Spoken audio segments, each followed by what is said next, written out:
Assalamualaikum warahmatullahi wabarakatuh. Sebelumnya perkenalkan, nama saya Aditya Indri Lestari. Saya dari Prodi Pendidikan Matematika, Fakultas Keguruan dan Ilmu Pendidikan Universitas Serang Raya. Di sini saya akan mempresentasikan hasil laporan kuliah kerja praktik atau KKP saya yang bertempat di SMA Negeri 4 Cilegon. Langsung saja kita masuk ke bab 1. Di bab 1 ada pendahuluan. Di era globalisasi sekarang ini, setiap orang dituntut untuk dapat menguasai berbagai disiplin ilmu dan teknologi. Kemampuan yang dimiliki tidak sebatas kemampuan inteligensi saja, tetapi harus didukung dengan kemampuan soft skill berupa kemampuan berkomunikasi dan bekerja sama yang baik dengan orang lain. Mahasiswa sebagai generasi penerus bangsa dituntut untuk memiliki kemampuan yang seimbang antara inteligensi dan soft skill. Dengan kualitas sumber daya manusia yang baik, diharapkan mahasiswa dapat berpartisipasi dalam mewujudkan kemajuan bangsa. Kuliah kerja praktik atau KKP ini merupakan rangka memberikan pengalaman nyata kepada mahasiswa agar dapat mempersiapkan diri sebaik-baiknya sebelum terjun ke dunia kependidikan yang sepenuhnya. Dalam pelaksanaannya, mahasiswa melaksanakan tugas-tugas kependidikan tenaga pendidik. Dalam hal ini, guru yang meliputi kegiatan praktik mengajar atau kegiatan kependidikan lainnya. Pengalaman-pengalaman yang diperoleh selama KKP diharapkan dapat dipakai sebagai bekal untuk membentuk calon guru tenaga kependidikan yang profesional untuk dapat terjun ke dunia kerja setelah lulus kuliah. Setiap mahasiswa harus memiliki kesiapan dalam menghadapi keprofesionalan pekerjaannya yang sesuai dengan bidang yang digelutinya. Kuliah kerja praktik atau KKP program studi pendidikan matematika merupakan kegiatan penyelenggaraan perkuliahan di luar kampus berupa latihan memperagakan unjuk kerja keguruan, baik kegiatan akademik melalui proses mengajar atau teaching maupun non-akademik melalui kegiatan yang dilaksanakan melalui program intra sekolah dan luar sekolah. Tujuan umum pelaksanaan KKP adalah agar mahasiswa memiliki profesionalitas dalam mengajar maupun kegiatan non-akademik yang dituntut dari seorang guru baik sebagai pendidik, pengajar, maupun sebagai pembimbing dan pelatih bagi peserta didik sesuai dengan tuntutan pekerjaannya sebagai seorang guru. KKP merupakan mata kuliah yang wajib ditempuh oleh semua mahasiswa program S1 Unsera sebagai prasyarat dalam menyusun tugas akhir atau skripsi. KKP bertujuan untuk meningkatkan pemahaman mahasiswa atas disiplin ilmu yang ditekuni melalui tambahan wawasan, pengetahuan, keterampilan, dan kemampuan bermasyarakat. Melalui KKP diharapkan mahasiswa memiliki kemampuan bagaimana mengidentifikasi lapangan secara langsung dan mengetahui bagaimana proses pembelajaran di sekolah. Untuk itu, KKP adalah mutlak dilakukan sebagai proses pendidikan dan pelatihan bagi mahasiswa program studi pendidikan matematika untuk memiliki kompetensi observasi atau pengamatan, analisis, dan interpretasi lapangan. Berdasarkan hal tersebut, perlu adanya pelaksanaan kerja praktik di samping sebagai salah satu syarat kelulusan, juga untuk mendapatkan tenaga kerja siap pakai, terampil, tanggap, dan cekatan, serta mampu menciptakan suatu karya yang bernilai tinggi. Selanjutnya, kita masuk ke bab 2, pelaksanaan KKP. Di bab 2 pelaksanaan KKP ini ada jadwal pelaksanaan KKP di sekolah. Sebelum pelaksanaan KKP, penyusun melakukan berbagai persiapan. Kegiatan KKP dimulai pada tanggal 12 Oktober sampai dengan 9 Januari, sejak mahasiswa di kampus sampai di sekolah tempat praktik. Penyerahan mahasiswa ke sekolah dilaksanakan pada tanggal 12 Oktober 2020. Berikut ini mahasiswa sebelum melakukan pelaksanaan KKP. Yang pertama, persiapan. Persiapan adalah hal wajib yang harus ditempuh oleh mahasiswa. Berbagai persiapan yang dilakukan guna untuk mematangkan atau memantapkan agar kegiatan KKP ini dapat berjalan dengan lancar. Berikut ini beberapa persiapan yang harus ditempuh mahasiswa sebelum melakukan pelaksanaan KKP. Yang pertama, pengajaran micro teaching ada di mata kuliah semester 5. Yang kedua, pembekalan KKP. Yang ketiga, observasi kelas. Dan yang terakhir, konsultasi persiapan mengajar. Selanjutnya yang kedua, pelaksanaan KKP. Sebelum praktik mengajar terbimbing, ada beberapa hal yang harus disiapkan terkait administrasi dan persiapan materi, pendekatan atau metode atau model pembelajaran yang akan digunakan, serta media belajar yang akan digunakan dalam kegiatan belajar mengajar. Hal tersebut harus dipersiapkan hingga agar kegiatan pembelajaran dapat berjalan dengan lancar dan tujuan yang telah ditetapkan dapat tercapai dengan baik dan sesuai dengan harapan. Selanjutnya, ada hasil observasi keadaan sekolah dan kelas. Kegiatan observasi dilakukan sebelum pelaksanaan pembekalan KKP dimulai. Penyusun melakukan kegiatan observasi pada tanggal 9 Oktober dengan membawa surat izin dari kampus dan diserahkan ke bagian staf tata usaha atau TU di SMA Negeri 4 Cilegon. Dan bagian staf tata usaha mengarahkan penyusun untuk bertemu dengan wakil kepala sekolah untuk berbicara izin dengan beliau. Setelah dinyatakan telah diterima KKP di SMA Negeri 4 Cilegon, penyusun meminta surat keterangan terima KKP. Banyak kendala ketika meminta surat keterangan KKP. Kendalanya yaitu bagian TU tidak mengerti bagaimana cara pembuatan surat keterangan terima KKP dan kepala sekolah juga tidak ada, maka harus menunggu adanya kepala sekolah supaya bisa menandatangani surat keterangan terima KKP tersebut.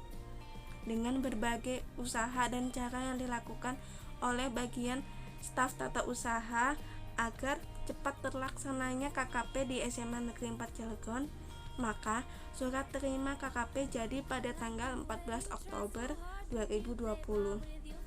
Keesokan harinya, penyusun ke sekolah untuk bertemu dengan guru pamong. Alhamdulillah diterima dan disambut baik oleh guru pamong. Pelaksanaan KKP dimulai pada tanggal 22 Oktober 2020. Kemudian, kegiatan observasi ini berlanjut dilakukan pada minggu pertama setelah bertemu dengan guru pamong dan bimbingan dosen pembimbing lapangan dan guru pamong. Sebelum menyusun RPP, praktikan perlu menetapkan permasalahan pembelajaran pada suatu bidang studi di suatu kelas. Permasalahan itu dapat berupa satu atau beberapa hal tentang kompetensi yang mesti dimiliki siswa, materi ajar, kondisi siswa, cara pembelajarannya, media, atau lainnya.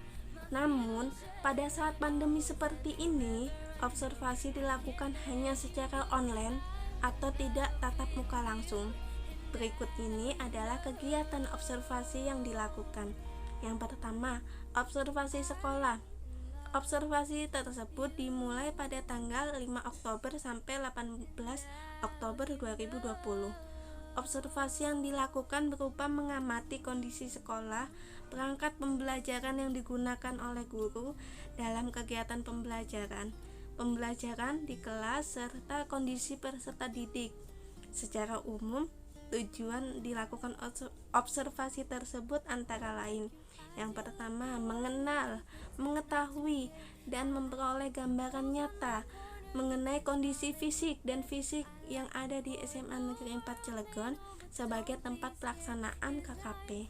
Yang kedua, mengetahui dan memperoleh contoh perangkat pembelajaran seperti silabus, prota atau prosem, kalender pendidikan, dan RPP yang digunakan oleh guru mata pelajaran matematika. Perangkat tersebut dapat dijadikan sebagai acuan atau contoh dalam penyusunan perencanaan pembelajaran pada praktik mengajar. Yang ketiga, mengetahui dan memperoleh gambaran awal mengenai pelaksanaan pembelajaran di sekolah, khususnya pembelajaran di kelas. Yang keempat, mengetahui dan memperoleh gambaran mengenai kondisi peserta didik yang ada di sekolah tersebut. Yang kelima, mengetahui dan memperoleh gambaran mengenai proses pembelajaran matematika di sekolah tersebut. Yang keenam, menyepadankan pelaksanaan pembelajaran di SMA Negeri 4 Cilegon dengan ilmu yang diperoleh pada saat perkuliahan, khususnya pada mata kuliah micro teaching. Selanjutnya ada observasi pembelajaran daring atau via online. Kegiatan observasi ini dilakukan untuk mengetahui pembelajaran daring atau via online yang diterapkan oleh guru pada saat melakukan kegiatan belajar mengajar di kelas. Dengan adanya dilakukan observasi ini bertujuan untuk yang pertama, menanyakan materi ajar serta referensi yang digunakan. Yang kedua, mempelajari silabus, prota atau prosem, dan RPP. Yang ketiga, teknis pembelajaran. Teknis pembelajaran yang diterapkan oleh guru pamong selama pembelajaran daring yaitu dengan bantuan menggunakan aplikasi Google Classroom, di mana di Google Classroom siswa dapat tetap belajar.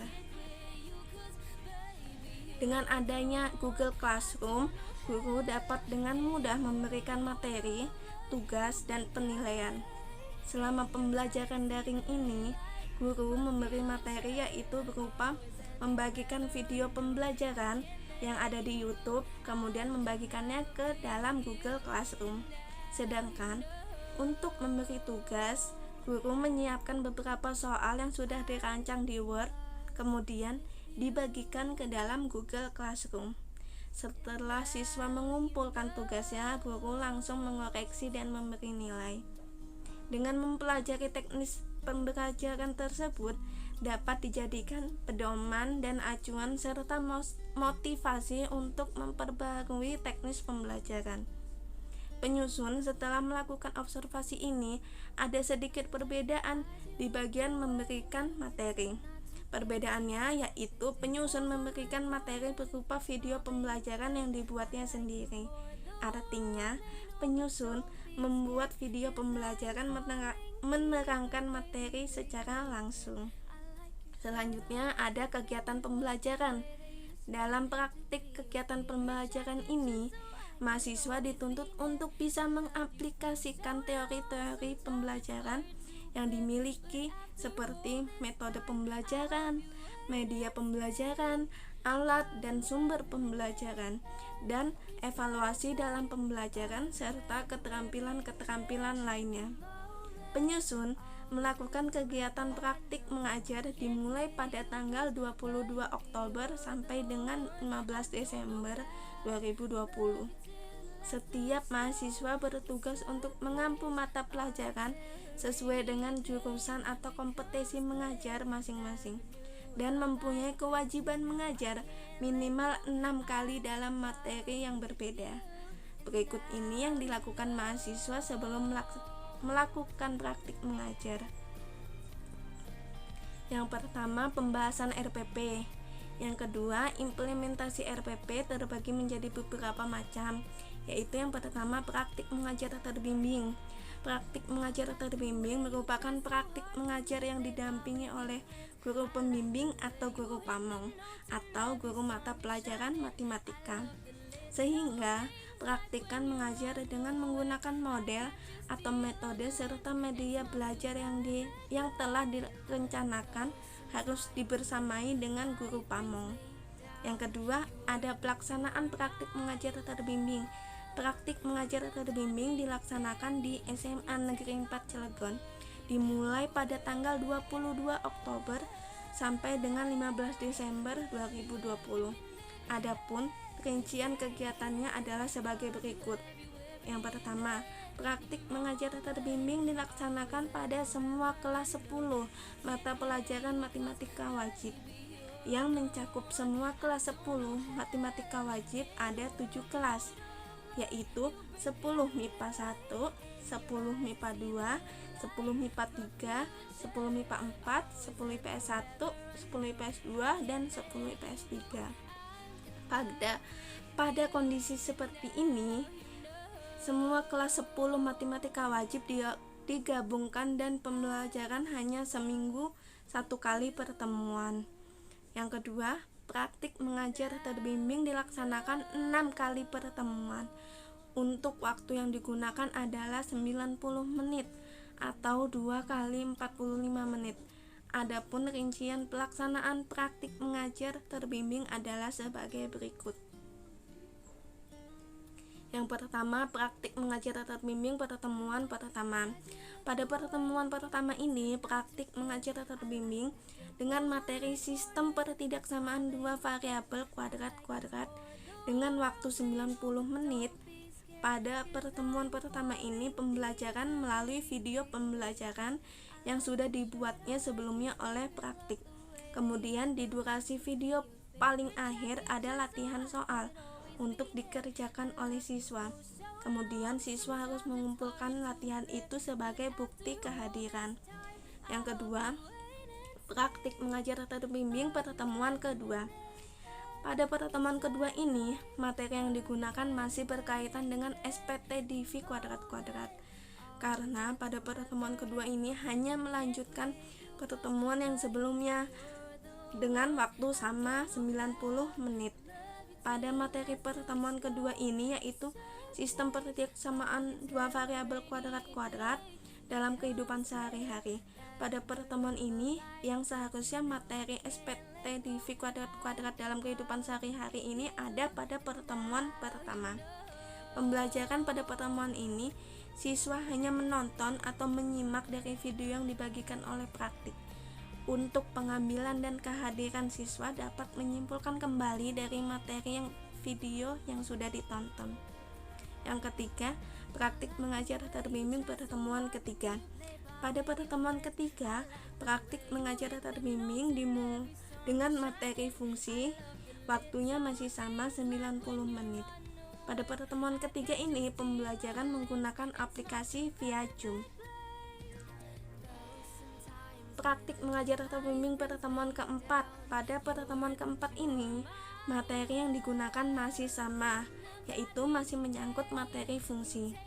Pada pertemuan ini juga masih sama pembelajaran yang dilakukan dengan menggunakan Zoom Meeting. Untuk latihan soal, praktik mengirim di Google Classroom. Yang kelima, praktik mengajar terbimbing pertemuan kelima.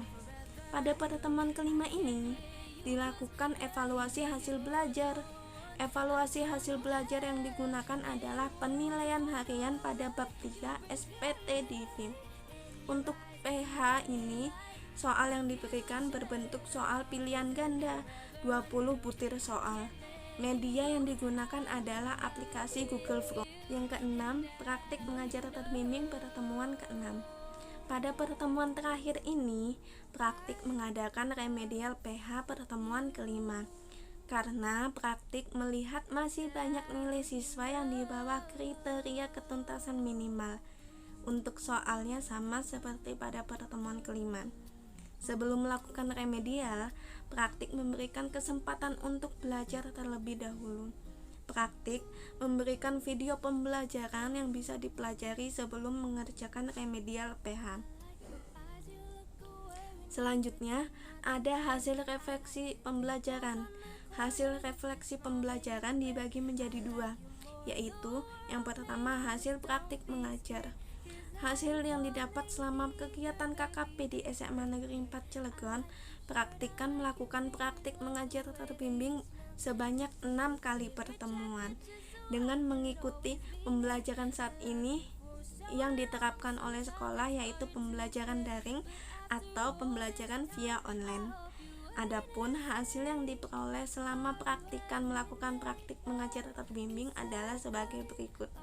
Yang pertama, membuat dan menyusun rencana pelaksanaan pembelajaran atau RPP untuk setiap materi pokok.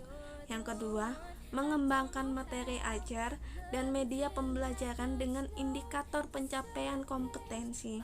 Yang ketiga, melaksanakan kegiatan belajar dan mengelola kelas walaupun dengan pembelajaran daring. Yang keempat, mengantisipasi dan menindaklanjuti apabila dalam mengajar terdapat hal-hal yang tidak terduga dan tidak sesuai dengan perencanaan pembelajaran. Yang kelima, mendapatkan pelajaran berharga terkait keterampilan mengajar, pengelolaan kelas, pengelolaan waktu, serta dapat menjalin komunikasi yang baik dengan siswa, walaupun praktik mengajar terbimbing dengan pembelajaran daring. Yang keenam, melaksanakan evaluasi dan penilaian hasil belajar siswa. Selanjutnya, ada respon dan tanggapan siswa selama implementasi RPP. Respon dan tanggapan siswa selama implementasi RPP beraneka ragam. Pada pertemuan pertama saat pembelajaran, siswa masih belum mengenal guru praktik. Hal itu dapat dilihat dari banyaknya siswa dalam mengumpulkan tugas. Pada pertemuan kedua, siswa mulai sedikit mengenal dan mengadaptasi dengan guru praktik. Hal itu dapat dilihat dari banyak siswa yang mengumpulkan tugas. Pada pertemuan ini, antusias siswa dalam mengumpulkan tugas. Pada pertemuan ketiga, pembelajaran dilakukan dengan Zoom meeting. Pada pertemuan ini, sikap siswa acuh. Hal itu dilihat dari banyaknya siswa yang ikut bergabung hanya sedikit, dan di saat pembelajaran berakhir, praktik mengajukan beberapa pertanyaan ke siswa. Dalam hal ini, hanyalah satu siswa yang menjawab saat prosesi tanya jawab dengan guru praktik. Pada pertemuan ini ada tanggapan dari siswa, yaitu siswa yang tidak bisa ikut dalam belajar pada pertemuan ini dikarenakan harus membantu orang tua di rumah. Pada pertemuan keempat, pembelajaran masih menggunakan Zoom meeting untuk melanjutkan materi yang sebelumnya pada pertemuan ketiga. Pada pertemuan ini, praktik sedikit mendorong agar siswa ikut bergabung supaya siswa tidak tertinggal materi dengan siswa yang lainnya. Dalam hal ini, untuk respon siswa lumayan banyak, dilihat dari banyaknya siswa yang ikut bergabung. Di saat pembelajaran berakhir, praktik mengajukan beberapa pertanyaan guna untuk mengetahui seberapa jauh siswa dalam memperhatikan guru saat menjelaskan materi. Pada pertemuan ini, di saat prosesi tanya jawab dengan praktik, lumayan sedikit ada perkembangan. Saat prosesi tanya jawab, ada 3 siswa yang mengajukan pertanyaan. Tanggapan dari siswa adalah siswa yang belum bisa ikut bergabung kendalanya adalah di kuota. Ada beberapa siswa yang curhat melalui personal chat dengan praktik. Dia mengatakan bahwa memang sering tidak pernah ikut kalau pembelajarannya menggunakan Zoom meeting, dan dia mengajukan saran yaitu lebih enak belajar dengan video pembelajaran seperti pada pertemuan sebelumnya, yaitu pertemuan 1 dan 2. Selain itu, kita bisa lebih mudah paham. Kita juga bisa menonton kapan saja. Apalagi video pembelajarannya dijelaskan sendiri oleh gurunya. Pada pertemuan kelima, yaitu diadakannya evaluasi hasil belajar. Evaluasi hasil belajar yang digunakan adalah penilaian harian pada bab 3 SPT DIVIM. Untuk respon siswa pada pertemuan ini lumayan banyak. Hal ini dilihat dari siswa yang mengerjakan PH. Tetapi ada juga siswa yang mengerjakan PH bukan di hari itunya saat dimulai PH. Hal itu maka guru Pamong menyarankan agar penilaian harian ini tidak diberi timer. Melihat pasti ada siswa yang sikapnya tak acuh. Pada pertemuan ini tidak ada tanggapan dari siswa. Pada pertemuan ke-6 yaitu diadakannya remedial dari PH, karena praktik melihat masih banyak nilai siswa yang kurang dari kriteria ketuntasan minimal. Untuk soal yang digunakan masih sama dengan PH. Pada pertemuan ini respon siswa lumayan banyak, dan pada pertemuan ini juga tidak ada tanggapan dari siswa. Selanjutnya kita ke bab 3, ada hambatan dan solusi pemecahannya. Selama pelaksanaan praktik mengajar, tentu terdapat hambatan-hambatan yang dialami. Hambatan-hambatan tersebut antara lain, yang pertama, pembelajaran yang digunakan oleh sekolah saat ini adalah pembelajaran daring. Pembelajaran daring tidak seenak apa yang kita bayangkan. Ternyata pembelajaran daring lebih susah daripada pembelajaran offline atau langsung di sekolah. Hambatan saat pembelajaran daring yaitu siswa. Siswa banyak yang tidak ikut dalam kegiatan belajar mengajar atau KBM. Alasan siswa yang dipaparkan penghambat tidak ikut KBM yaitu keterbatasan kuota, kesibukan di rumah karena kalau di rumah harus membantu orang tua, keterbatasan waktu. Maksud dari keterbatasan waktu di sini adalah ada siswa dalam sekolah daring ini dia ikut serta bekerja karena untuk membantu mencukupi ekonomi keluarga dan lain sebagainya. Yang kedua, ada media yang digunakan. Media yang digunakan saat praktik mengajar, praktikan menggunakan media serta sumber belajar yang berkaitan dengan media massa atau media maya. Pada media massa atau dunia maya ini yang digunakan seperti YouTube, internet, Google Drive, dan lain sebagainya. Yang ketiga, ketika KBM menggunakan Zoom, ada siswa yang tidak serius memperhatikan saat guru memaparkan materi. Dia berbicara dan bermain sendiri dan lupa memutarkan suara, sehingga ini mengganggu kelancaran kegiatan pembelajaran. Yang keempat, banyak siswa yang merasa bosan saat mengikuti KBM menggunakan Zoom, dan efeknya yaitu kurangnya antusias saat prosesi tanya jawab, sehingga membuat guru bingung apakah siswa sudah paham atau belum paham. Yang kelima, alokasi waktu tidak sesuai dengan perencanaan, karena ketika guru sudah selesai memaparkan materi, masih ada waktu untuk diskusi, tetapi siswa tidak ada yang mau bertanya. Jadi, waktu yang digunakan saat pembelajaran daring lebih sedikit daripada yang direncanakan. Dengan adanya hambatan-hambatan tersebut, pastinya ada solusi untuk pemecahannya.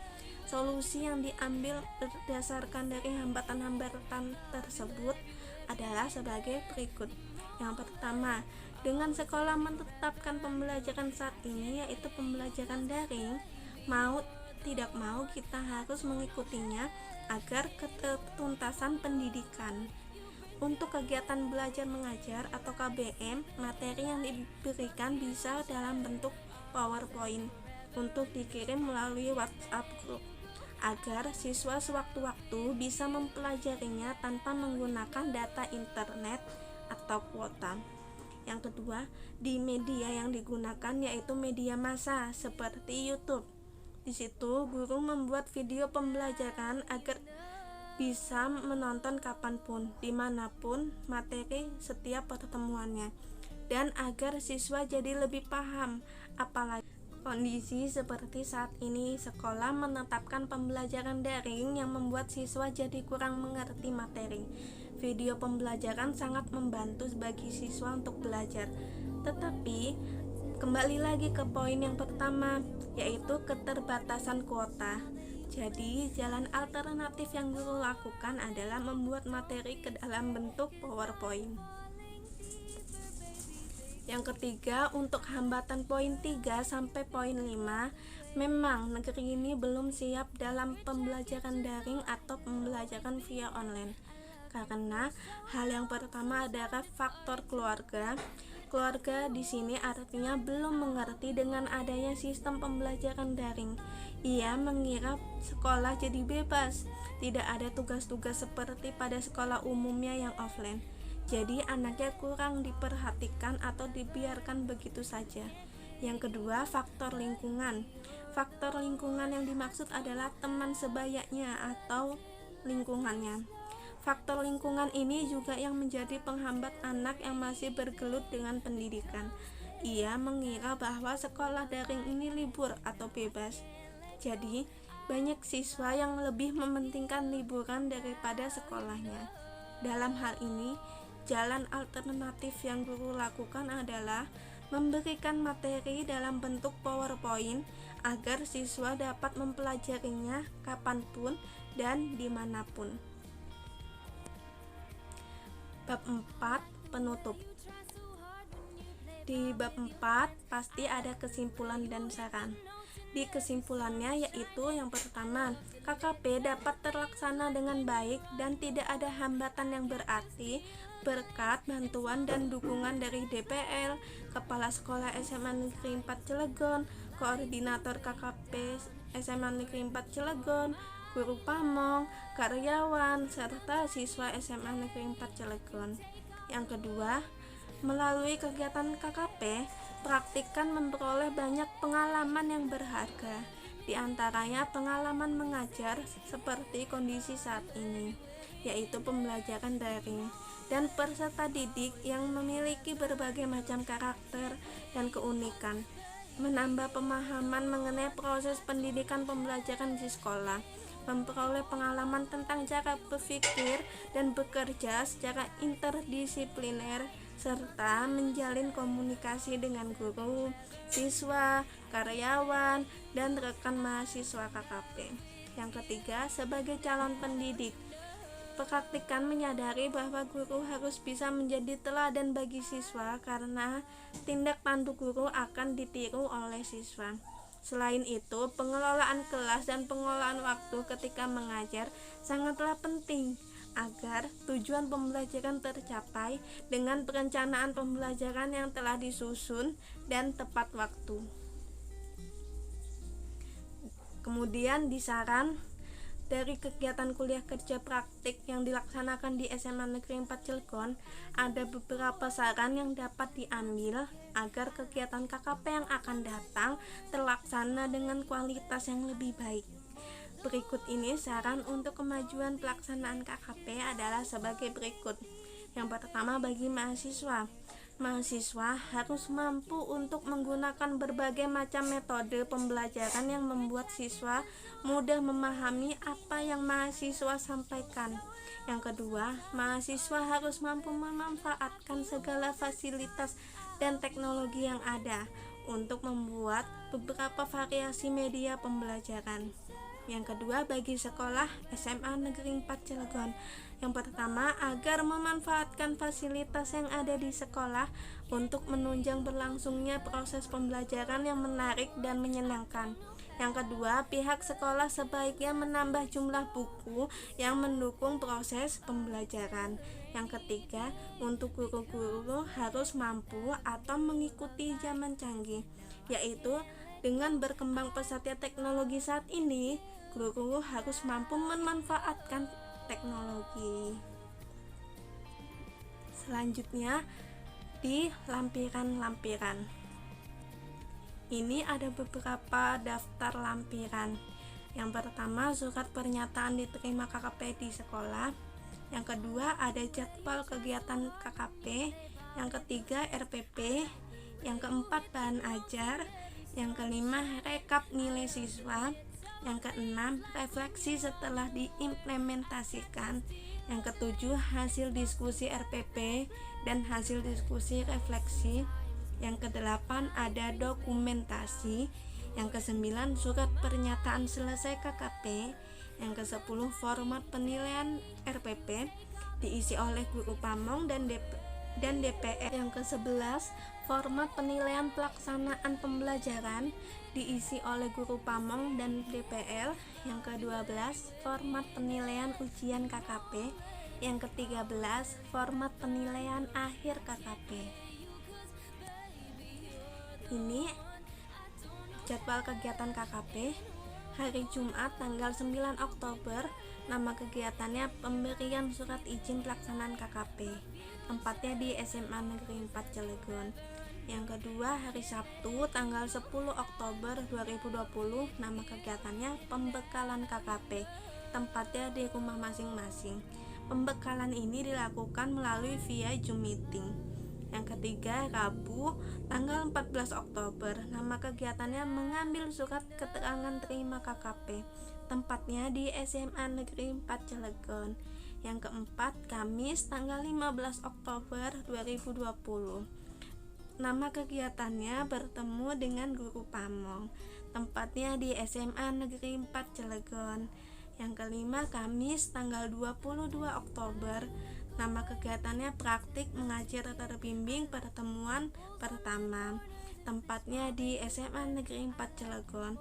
Pembelajaran yang dilakukan yaitu daring via Google Classroom dan WhatsApp Group. Yang keenam, Kamis tanggal 5 November 2020. Nama kegiatannya praktik mengajar terbimbing pertemuan kedua. Tempatnya di SMA Negeri 4 Cilegon. Pembelajarannya dilakukan yaitu daring via Google Classroom dan WhatsApp Group. Yang ketujuh, Kamis tanggal 12 November. Nama kegiatannya praktik mengajar terbimbing pertemuan ketiga. Tempatnya di SMA Negeri 4 Cilegon.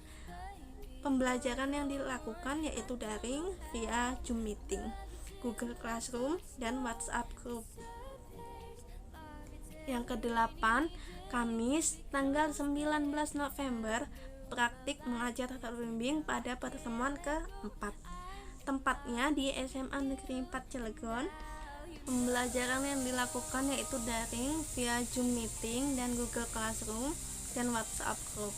Yang kesembilan, Kamis tanggal 26 November, nama kegiatannya praktik mengajar terbimbing pertemuan kelima.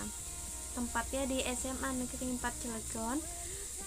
Pembelajaran yang dilakukan yaitu daring via Google Form dan WhatsApp Group. Yang ke-10, Kamis tanggal 27 November, nama kegiatannya praktik mengajar terbimbing pertemuan ke-6. Tempatnya di SMA Negeri 4 Cilegon. Pembelajaran yang dilakukan yaitu daring via Google Form dan WhatsApp Group. Yang ke-11, Kamis tanggal 10 Desember, nama kegiatannya membantu guru pamong pengoreksian nilai pas dan memasukkan ke dalam buku penilaian guru. Tempatnya di SMA Negeri 4 Cilegon. Yang ke-12, Senin tanggal 11 Desember 2020, nama kegiatannya penutupan KKP sekaligus pamitan dengan guru pamong, wakil kepala sekolah, serta kepala sekolahnya. Tempatnya di SMA Negeri 4 Cilegon. Kemudian bahan ajar. Pada pertemuan pertama, media yang digunakan dalam pembelajaran yaitu video pembelajaran. Pada pertemuan kedua juga media yang digunakan dalam pembelajaran yaitu media video pembelajaran. Pada pertemuan ketiga, pembelajaran dilakukan Zoom meeting. Pada pertemuan keempat, juga pembelajaran dilakukan via Zoom meeting. Pada pertemuan kelima, dilakukannya evaluasi pembelajaran atau penilaian harian. Pada pertemuan keenam, dilakukan remedial penilaian harian karena praktik melihat masih banyak siswa yang nilainya kurang dari KKM atau kriteria ketuntasan minimal. Ini ada beberapa rekap nilai siswa. Ini rekap nilai siswa kelas 10 Matematika Wajib tugas 2 bab 3 SPT Divi kuadrat. Kelas 10 MIPA 1 ada 16 siswa yang mengumpulkan. Kelas 10 MIPA 2 ada 16 siswa yang mengumpulkan. Kelas 10 MIPA 2 ada 18 siswa yang mengumpulkan. Kelas 10 MIPA 3 ada 13 siswa yang mengumpulkan. Kelas 10 MIPA 4 ada 15 siswa yang mengumpulkan. Kelas 10 IPS 1 ada 8 siswa yang mengumpulkan. Kelas 10 IPS 2 ada 9 siswa yang mengumpulkan. Kelas 10 IPS 3 ada 6 siswa yang mengumpulkan. Dan ini rekap nilai siswa materi analogi SPT Divi kuadrat-kuadrat. Semuanya dari kelas 10 MIPA 1 sampai 10 IPS 3 ada 94 siswa yang mengumpulkan. Ini rekap nilai siswa tugas 1 bab 4 materi fungsi. Kelas 10 MIPA 1 ada 6 siswa yang mengumpulkan. Kelas 10 MIPA 2 ada 6 juga siswa yang mengumpulkan. Kelas 10 MIPA 3 ada 5 siswa yang mengumpulkan. Kelas 10 MIPA 4 ada 6 juga siswa yang mengumpulkan. Kelas 10 IPS 1 tidak ada yang mengumpulkan. Kelas 10 IPS 2 ada 4 siswa yang mengumpulkan. Kelas 10 IPS 3 ada cuma 1 siswa yang mengumpulkan. Dan ini rekap nilai siswa responden dari penilaian harian. Semuanya ada 93 siswa yang mengikuti penilaian harian. Ini ada beberapa dokumentasi yang foto, yang gambar 1 dan 2, yaitu pada pertemuan pembelajaran yang pertama. Pada gambar 3 dan 4 yaitu gambar pada pembelajaran pada pertemuan kedua. Pada gambar 1, 2 yaitu pembelajaran pada pertemuan ketiga. Pembelajaran dilakukan via Zoom meeting. Pada pertemuan 3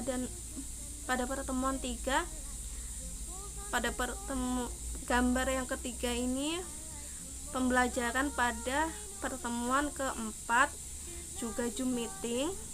Pada gambar yang keempat adalah pada pertemuan pembelajaran yang kelima diadakannya PH atau penilaian harian.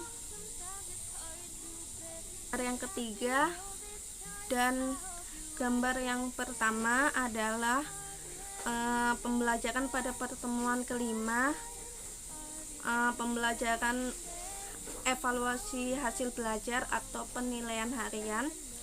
Pada gambar yang kedua yaitu diadakannya remedial dari PH. Dan gambar yang terakhir ini siswa sedang dalam pelaksanaan penilaian akhir semester atau PAS. Maka saya memberi semangat kepada siswa dalam melaksanakan PAS di WhatsApp group. Ini ada foto beberapa dari hasil latihan soal dari siswa. Dan ini ada dokumentasi foto penutupan dengan Bu Merita selaku guru pamong saya. Terima kasih. Cukup sekian yang dapat saya laporkan, yang dapat saya presentasikan dari hasil laporan kegiatan kuliah kerja praktik saya. Kurang dan lebihnya saya mohon maaf. Wabillahi taufik walhidayah. Wassalamualaikum warahmatullahi wabarakatuh.